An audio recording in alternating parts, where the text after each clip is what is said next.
बंदो सतगुरु चरण को, करूं सो प्रेम परनाम। अशुभ हरन मंगल करन, धनी श्री देव चंद्र जी नाम। श्री प्राणनाथ निज मूलपति, श्री मेहराज सुनाम। तेज कुंवरी श्यामा युगल को, पल पल करूं प्रणाम। पिया जी को पल पल करूं प्रणाम। प्रणाम जी, प्रणाम। हेलो।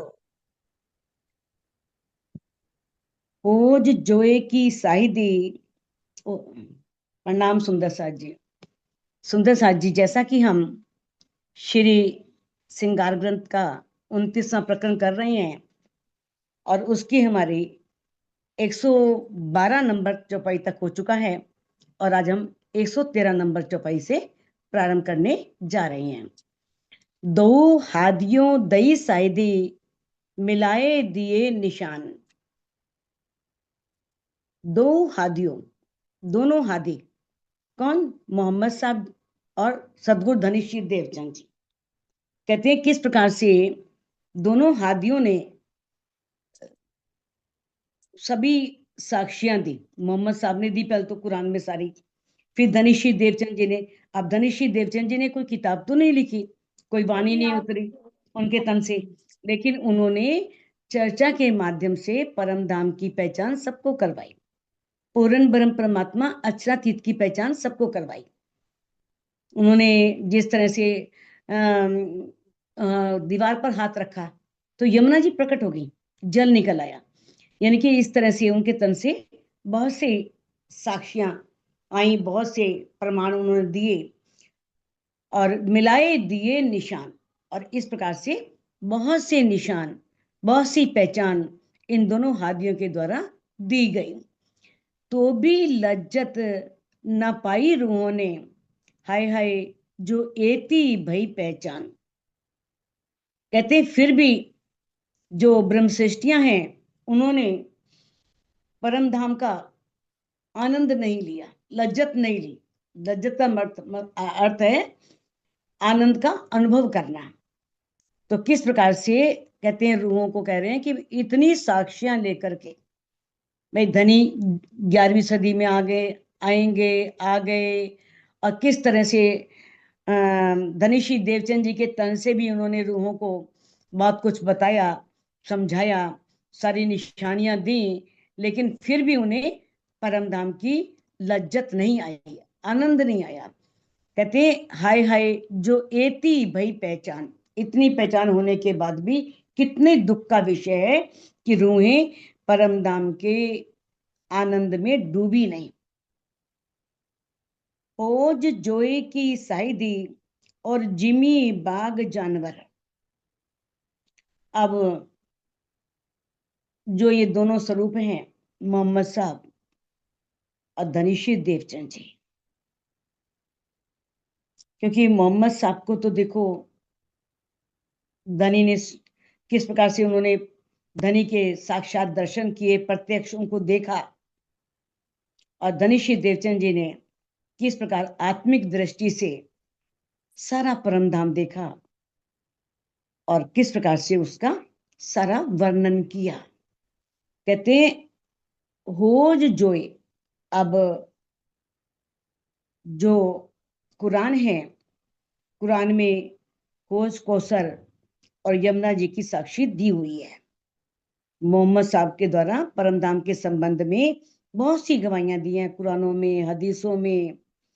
आप कहते हैं और जिमी बाग जानवर, और जो वहां की नूरमयी धरती है, वहां के सुंदर रंग बिरंगे जो बाग हैं और वहां के अद्भुत जानवर, इन सब की वहां की उन सब, चाहे वो जानवर हैं, चाहे वो बाग हैं, चाहे वो जमीन है, कैसे वो सब नूर से भरे हुए हैं, नूरमयी है, कैसे वो आत्म स्वरूप है, कैसे वो सब चीजें, वहां की धरती भी चेतन है, ये सब साक्षियां दी गई और बताया गया। यानी कि और भी बहुत से भाषाओं में, अलग अलग भाषाओं में और बहुत से ग्रंथों में ये सारी साक्षियां दी हुई हैं। दई जुदी जुदी दो साइदी, तो अलग अलग ग्रंथों में, अनेक धर्म ग्रंथों में अलग अलग रूप में इसकी साक्षियां दी गई हैं। पुराण संहिता में भी अपने परम धाम का बहुत वर्णन आता है। परम धाम के बारे में, नौ भौम के बारे में, 10वीं आकाशी के बारे में सिर्फ नाम का अंतर है, सारा उसमें संकेतों में वर्णन है। कहते हैं तो भी दिल गलियां नहीं पत्थर। अब कहते हैं इतनी साक्षियां पाने के पश्चात, पूरी पहचान होने के बाद, ये इतना कठोर दिल है, पत्थर दिल, कि ये गला नहीं, यानी कि इसमें जरा भी प्रेम नहीं आया। ये अगर प्रेम आ जाता तो हर रूह धनी को पाने का ही प्रयास करती, परम धाम को देखने का ही प्रयास करती। तो कहते हैं किस तरह से इस माया ने इन दिलों को इतना कठोर कर दिया है कि रूहें जो हैं वो किस प्रकार से वो इस आनंद में डूब नहीं पा रही हैं, और इतना सख्त हृदय हो गया है कि उनके हृदय में पूर्ण ब्रह्म परमात्मा के प्रति कोई प्रेम नहीं आ रहा। दोए अर्स कहे दो हादियों। अब इन दोनों हादियों ने, मोहम्मद साहब और धनीशी देवचंद जी, इन दोनों हादियों ने क्या किया, कही अरसों की मौलाद, जो परम धाम में, चाहे वो अक्षरधाम है चाहे परम धाम है, उनकी सारी मौलातों का, कैसी वहां मौलाते हैं, कैसे वहां भवन है, ये सारा वर्णन उसमें किया है। सारा वर्णन धनी ने वाणी में बता दिया है। कही अमृत और किशोर, और जो पारब्रह्म है वो कैसे हैं, वो किशोर स्वरूप है, यानी कि जिस प्रकार से अमृत पी करके इंसान अखंड हो जाता है, अमर हो जाता है, ऐसी वो सौंदर्य अखंड सौंदर्य है हमेशा। यानी कि जैसे यहाँ का सौंदर्य ढल जाता है, धीरे धीरे उम्र बढ़ने पर सौंदर्य भी कम होता जाता है, लेकिन वहां का सौंदर्य कैसा है, वो किशोर है और हमेशा अखंड है, ऐसा ही रहने वाला है। ए अर्श सूरत हक जात, कैसे परमधाम में पारब्रह्म की सूरत के बारे में और ब्रह्म सृष्टियों के स्वरूप के बारे में पूरा वर्णन इन दोनों हादियों ने किया है। जैसे मोहम्मद साहब ने भी कहा था कि मैंने अल्लाह ताला को देखा है कि किस तरह से उनका जो, वो कैसे हैं, अमृत सूरत है उनकी, कैसे किशोर स्वरूप है, ये वर्णन उन्होंने भी अपने कुरान में दिया है। और इधर धनीशी देवचंद जी भी हमेशा करते थे, स्वरूप सुंदर संकुल सुकोमल, कितना सुंदर स्वरूप है, कितनी कोमलता है उसके अंदर, कैसे वो नूरमयी स्वरूप है। तो वो भी इस तरह से दोनों हादियों ने उनके स्वरूप के बारे में साक्ष्यां दी।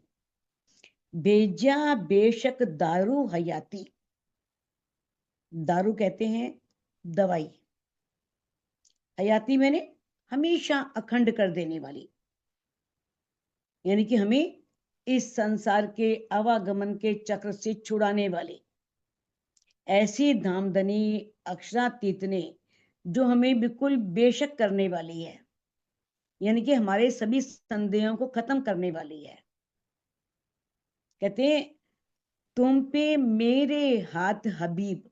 अब हबीब बोलते हैं परमात्मा को, पूर्ण ब्रह्म परमात्मा, धनी, मित्र, कुछ भी कहो, हबीब उसे बोलते हैं परमात्मा को।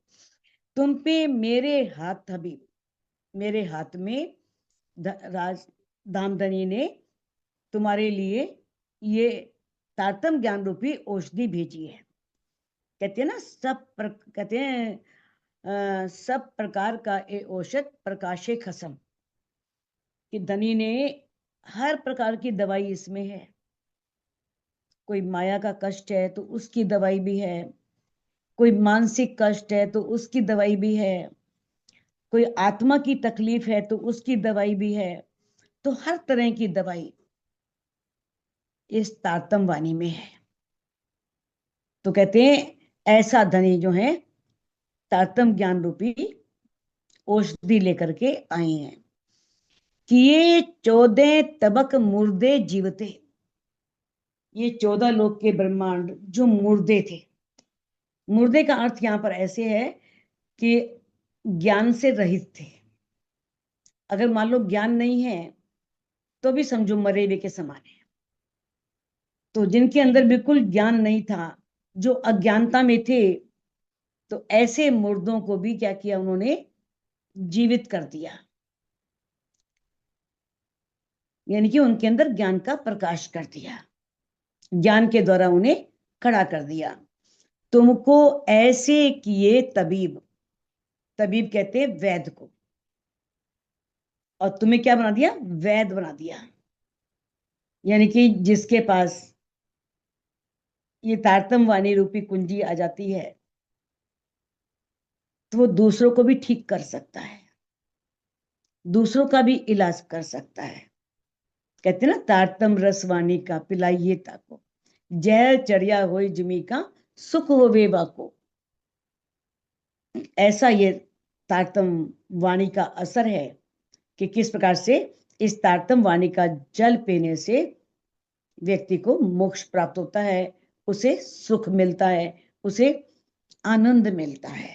कहते ऐसे धनी ने तुम्हें भी क्या बना दिया है, तबीब, वैद्य बना दिया है कि तुम भी किस प्रकार से, क्योंकि जिसे निज स्वरूप की पहचान हो गई, वो जागृत हो गया, तो वो दूसरों को भी उस मार्ग पे चलने के लिए आगे कहता है और निज स्वरूप की पहचान कराता है, धनी की पहचान कराता है और ज्ञान दे करके उसे जागृत करता है। ऐसा ये तारतम ज्ञान रूपी धनी ने जो है औषधि दी है। कहते हैं और जो ब्रह्म सृष्टियां उसे सीख लेती हैं, जो उस पर चलती हैं, वो किस तरह से वैद्य, उन्हें वैद्य का है कि वो भी सबको ठीक कर सकती हैं। जो ब्रह्म मुनि है, परमहंस है, उनके पास भी ये, वो भी, उनके पास भी ये होता है कि वो किसी को भी इस वाणी के द्वारा ठीक कर सकते हैं। नाथी हिम्मत आप उठे की, सो तुम उठाए 14 तबक। देखो रूहें माया में भटक रही थी, क्योंकि कोई था ही नहीं यहाँ पर पारब्रह्म की पहचान देने वाला, कोई था नहीं यहाँ पर परमधाम की पहचान कराने वाला।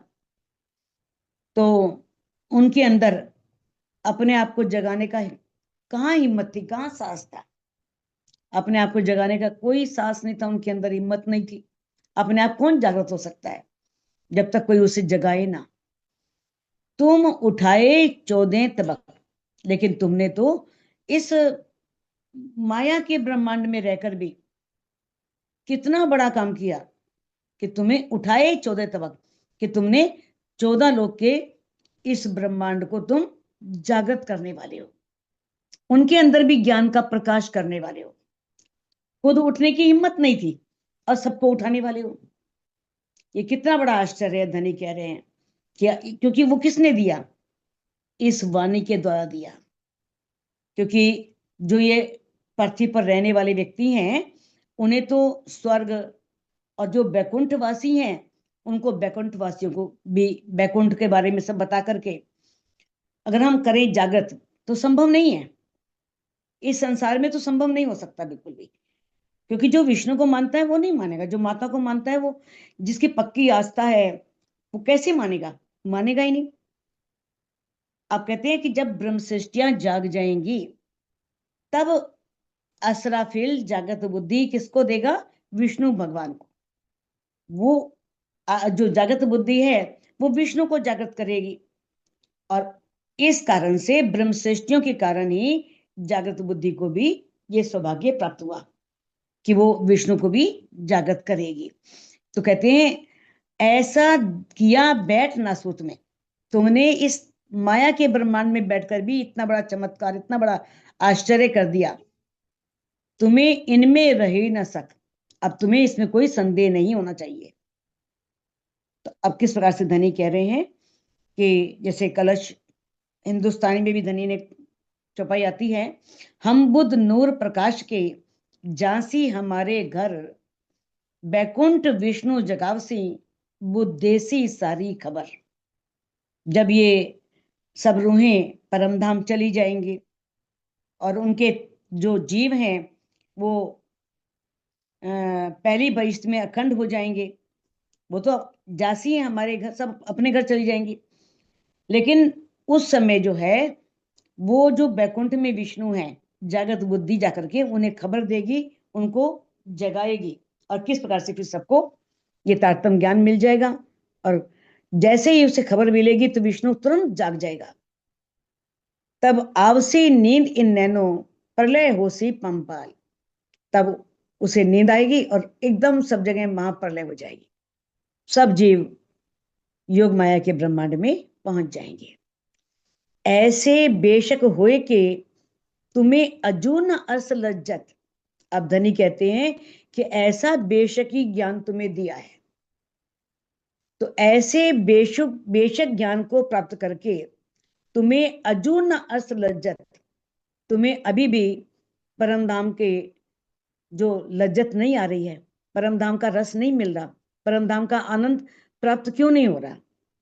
कहते हैं एता मता ले दिल में, हाय हाय तुम्हें दर्दा भी ना आवत।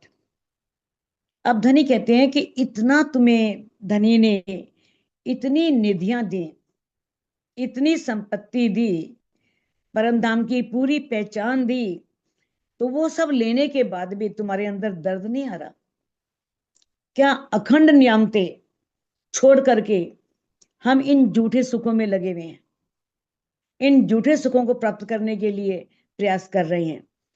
तो कहते हैं तुम्हारे अंदर अभी भी विरह प्रेम क्यों नहीं आ रहा, वो दर्द क्यों नहीं आ रहा। जो इंद्रावती जी कहती है ना, प्रेम दर्द इश्क तुम्हारा फिर मांगू फिर, कि मैं आपसे बार बार क्या मांगती हूँ, प्रेम दर्द और इश्क।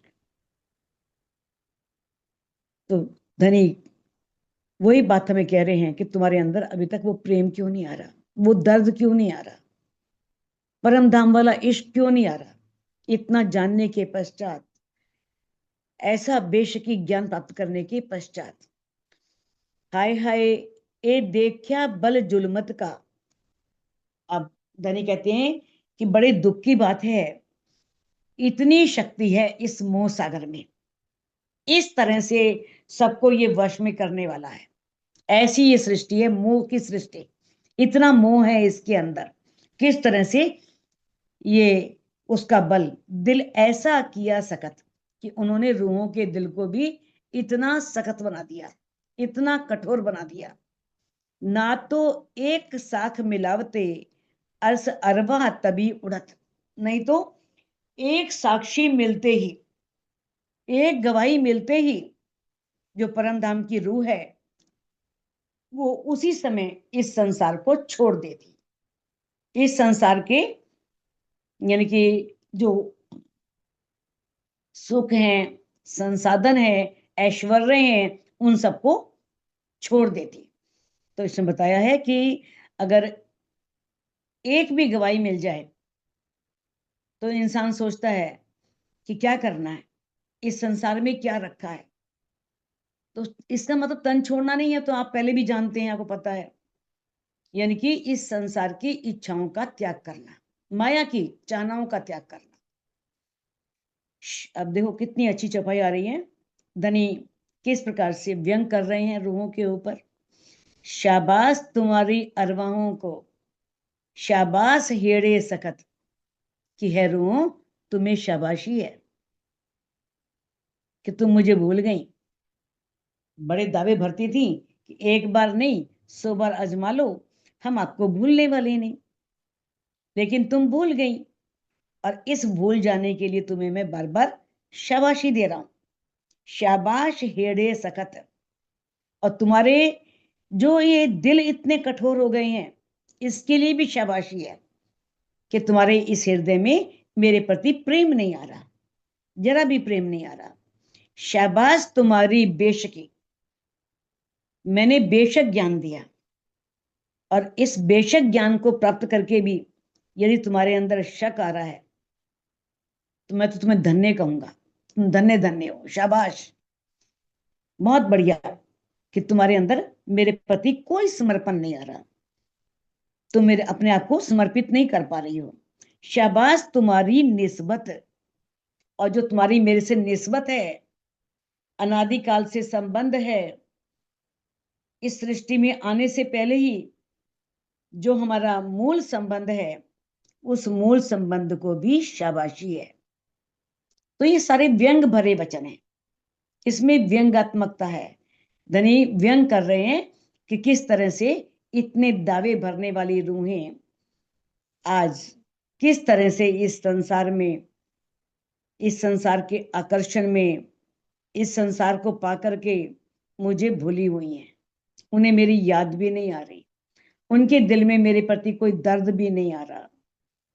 धन धन तुम्हारे ईमान, धन धन तुम्हारे सहूर, कहते तुम्हारे ईमान भी धन्य हैं, यानी कि वैसे तो धनी पर ईमान है कि ये हमारी आत्मा के प्रीतम है। जब ईमान है, अगर माया का एक झोंका आता है तो हम हिलने क्यों लगते हैं, क्यों डगमगाने लगते हैं? तो कहते हैं ये है ईमान, क्योंकि यहां पर हर चीज की परीक्षा होनी है, ईमान की भी परीक्षा होनी है। थोड़े दिन हो जाए ना, मान लो तारतम ले लिया, राज्य की तरफ लग गए, कोई कष्ट आया तो लगता बस कुछ नहीं है, राज्य में बल ही नहीं है, इतनी विनती कर ली, सब कुछ कर लिया, लेकिन फिर मेरा कष्ट दूर नहीं हो रहा। तो यह है ईमान, और जो ईमान पे दृढ़ रहता है ना, जीत उसी की होती है। जो बाधाएं आती हैं, वो बाधाएं भी आगे से दूर हो जाती हैं। धन धन तुम्हारे सहूर, सहूर मैंने चिंतन, जो तुम मन में सोच रही हो वो भी धन्य धन्य है, क्योंकि वो तुम्हें आत्म दृष्टि से परम धाम की ओर नहीं लगा रहा चिंतन आपका। ये आंखें बंद करके हम धनी को निहारें, परम धाम को देखें, बल्कि वो किसमें फंसा हुआ है? शब्द जाल में, बस ज्ञान में।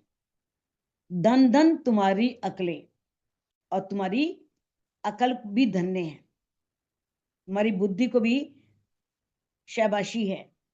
भले जागे कर जहूर, जिसके द्वारा, जिस बुद्धि से तुमने इस ब्रह्मवाणी को लिया, ब्रह्मवाणी को पढ़ा, ब्रह्मवाणी का मंथन किया, तो उसे, उसकी महिमा नहीं फैलानी, पारब्रह्म की महिमा नहीं फैलानी। और हम सोचते हैं कि हम जागृत हो गए, हम क्या कर रहे हैं उसमें? स्वयं को मान रहे कि हम जागृत हो गए। अरे जागनी थोड़ी है तारतम ले लेना या वाणी को समझ जाना, जब तक धनी नहीं मिलते, धनी अंदर आते नहीं, तो कैसे जागनी? हम अपने आप को समझते हैं कि हम तो जागृत हो गए, हमारी आत्मा जागृत हो गई, लेकिन हम क्या कर रहे हैं? ये भी हमारी एक बहुत बड़ी भूल है। और वास्तव में जागनी वही है जब हमें धनी से हमारी बातें हो, धनी का हमें दीदार हो, धनी हम कि हम बातों को, आवाज को सुने, तो वो है अर्स बताए दिया तुमको, और बताए दई वाहिदत। धनी कहते हैं कि मैंने तुम्हें परम धाम के बारे में बता दिया, और बताए दई वाहिदत, और परम धाम में कैसे एक दिली है, इसके बारे में भी तुम्हें बता दिया। सहूर इलम कुंजी सब दे, सहूर मैंने चिंतन, चिंतन किस चीज का चिंतन? परम धाम का चिंतन। वो कैसे होगा? चितवनी के माध्यम से। तो धनी ने हमें सहूर भी दिया, चितवनी भी करने के लिए, पल पल वाणी में बताया हमें, चितवन में लगो, चितवन करो। इलम कुंजी सब दई, और मैंने तुम्हें तारतम ज्ञान रूपी चाबी भी दे दी। बैठाए माहे खिलवत, और तुम्हें मैंने आत्म दृष्टि से खिलवत में बैठा दिया, मूल मिलावे में बैठा दिया। यानी कि आंखें बंद करके अपने आप को मूल मिलावे में देखो। ये धनी ने हमें सब बताया वाणी में। तो धनी कहते हैं कि कितना, धनी कहते हैं कि वाणी के द्वारा तुम्हें मैंने कितना सब कुछ बताया, लेकिन तुम फिर भी अभी इसी माया में हो। एता मता जिन दिया, तिन आप देखावत केती बेर। जिसने तुम्हें इतना खजाना दिया, इतनी निधियां दी, इस माया के ब्रह्मांड में आकर के माया की पहचान करा दी, अपने घर के सुख बता दिए, अपने दिल के सारे गुज राज खोल दिए। तो कहते हैं आप देखावत केती बेर, जिन्होंने रूहों के लिए इतना कुछ किया, तो अपने आप को दिखाने में उन्हें कितनी देर लगेगी? 1 सेकंड। अपना दीदार देने में, अपना दर्शन देने में उन्हें कितनी देर लग सकती है? पर तुम्हें सखत दो के दरमियान, ना तो क्यों रहे मुंह अंधेर। तो धनी कहते हैं कि मैं तुम्हें परम धाम के सुख भी देने हैं, संसार के सुख भी देने हैं, तो जानबूझकर इस संसार में रखा हुआ है, इसीलिए दिल सख्त हुए हैं। ना तो क्यों रहे मुंह अंधेर, नहीं तो ये मुंह कैसे रह सकता है, अज्ञानता कैसे रह सकती है। तो कहते हैं कि इस संसार में, धनी कहते हैं मैंने तुम्हें जानबूझ के रखा हुआ है, क्योंकि मैं तुम्हें परम धाम के साथ साथ इस संसार के में भी सुखों को देना है। सुख संसार का भी पूरा ज्ञान देना है, संसार के सुख देने हैं। तो कहते हैं नहीं तो तुम्हें अब तक मेरा दीदार हो जाता। और कहते हैं ये जो मोहमयी जगत है ना, इसका अस्तित्व भी आपके सामने रह नहीं सकता कभी भी। ये तो धनी की का हुक्म चल रहा है, धनी की लीला चल रही है। धनी ऐसा चाहते हैं, क्योंकि इस संसार में क्या है हमारा, इस संसार में हमारा आत्मा का तन है, ये तन है, अंतर आत्मा है।